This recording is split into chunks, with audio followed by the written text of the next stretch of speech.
સત્તાધારમાં વિજય બાપુ અને ગીતાબેનનો જે પ્રેમનો સંબંધ છે તે વિષય અત્યારે હાલ ચર્ચાનો વિષય બન્યો છે। આ બધાની વચ્ચે હવે આપાગીગાના જે મહંત છે નરેન્દ્ર બાપુ તેમને પણ મેદાને આવ્યા છે। તેમને આની પહેલા એક પત્ર લખ્યો હતો, પરંતુ હવે તેમનું એક સૌથી મોટું નિવેદન સામે આવ્યું છે। આજે તેના વિશે જ વાત કરીશું। નમસ્કાર, હું હંસિની અને તમે જોઈ રહ્યા છો નિર્ભય ન્યૂઝ। સત્તાધારનો વિવાદ અત્યારે હાલ ગુજરાતમાં ચર્ચાનો વિષય બન્યો છે।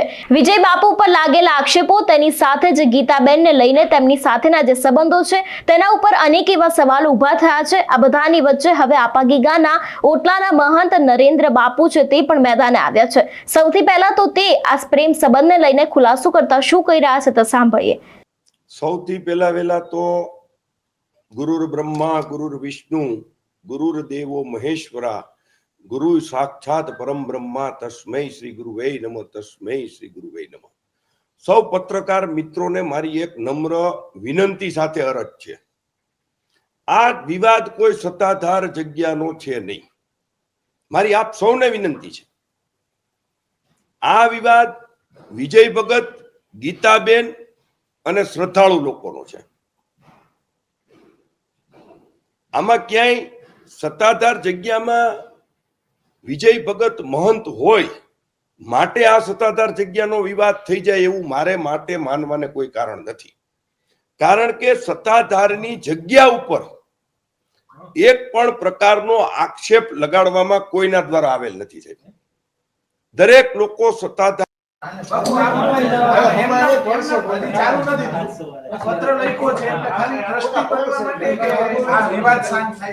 તમારે જે કઈ પૂછવું હોય ને, હું તમને પત્ર આપું ને તમે મને પૂછો, એ વાતમાં કઈ માલ નથી। સત્તાધારનું સત્ય એને ઉજાગર કરવા દરેક પત્રકાર મિત્રોની ફરજ છે। પછી પ્રેસ મીડિયા હોય કે ઇલેક્ટ્રોનિક મીડિયા હોય, આ લોકોની જવાબદારી છે। તમારા ને મારા વ્યક્તિગત સંબંધો બધાયના એક બાજુ છે।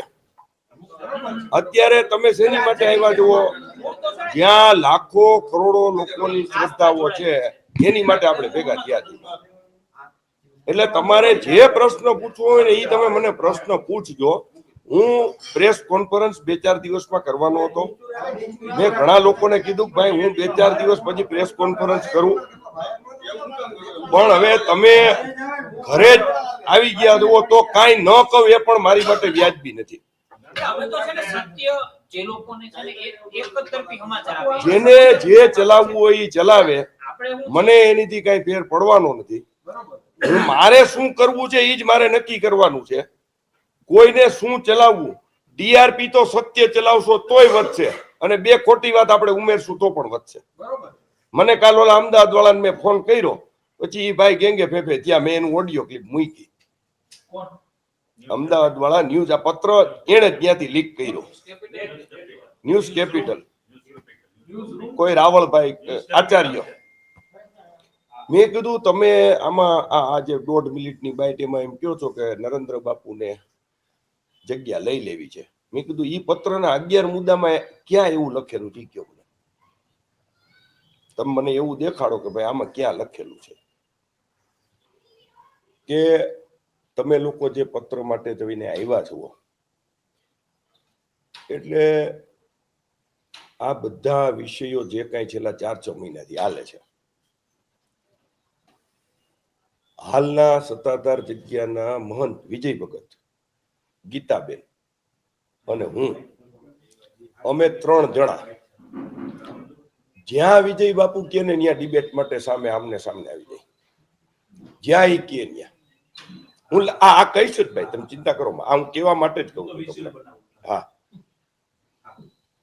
જ્યાં કે ત્યાં, જુનાગઢ કે જુનાગઢ, રાજકોટ કે રાજકોટ, વિજય બાપુ સાથે ગીતાબેન, પછી વિજય બાપુની સાથે એના 20-25-50 જેટલા લોકો રાખવો એટલા રાખે, પણ ડિબેટમાં સીધા ને સરળ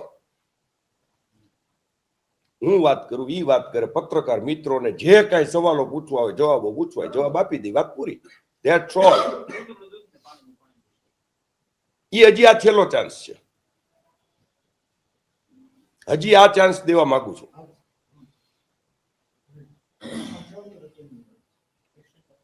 આપણે હજી એક ચાન્સ દેવા માંગીએ છીએ વિજય બાપુને. બાકી તો મયુર લાવોનું. હા,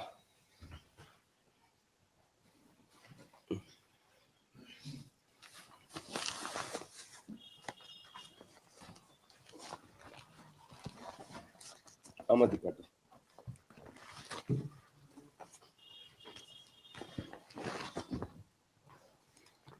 આમાંથી એક પણ વસ્તુ છે ને આ મારા ઘરે છપાયેલી નથી. આ ઓન રેકોર્ડ છે બધું. એક પણ વસ્તુ મારા ઘરે નથી. આ બધી છે ને ખરી નકલ છે શ્રી સરકારની. એ અત્યારે નથી કેવું. આ તમે તમારા ભરોસે તમને દેખાડ્યું છું. તમારા ભરોસે હમણાં રહેવા દો. નહીં નહીં, આ બધી ખરી નકલો છે. આના જવાબો એને દેવા પડશે. આ ન દેવા પડે એટલા માટેની વાત છે.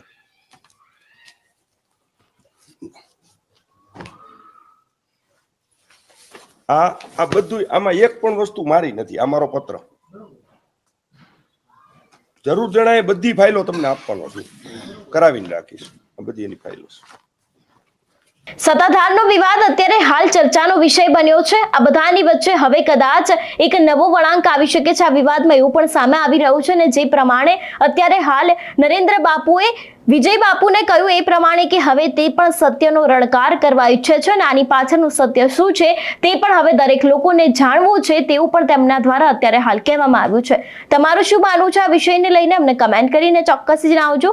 તેની સાથે જ અમારી ચેનલ નિર્ભય ન્યૂઝને લાઇક, શેર અને સબસ્ક્રાઇબ કરવાનું ભૂલશો નહીં. નમસ્કાર.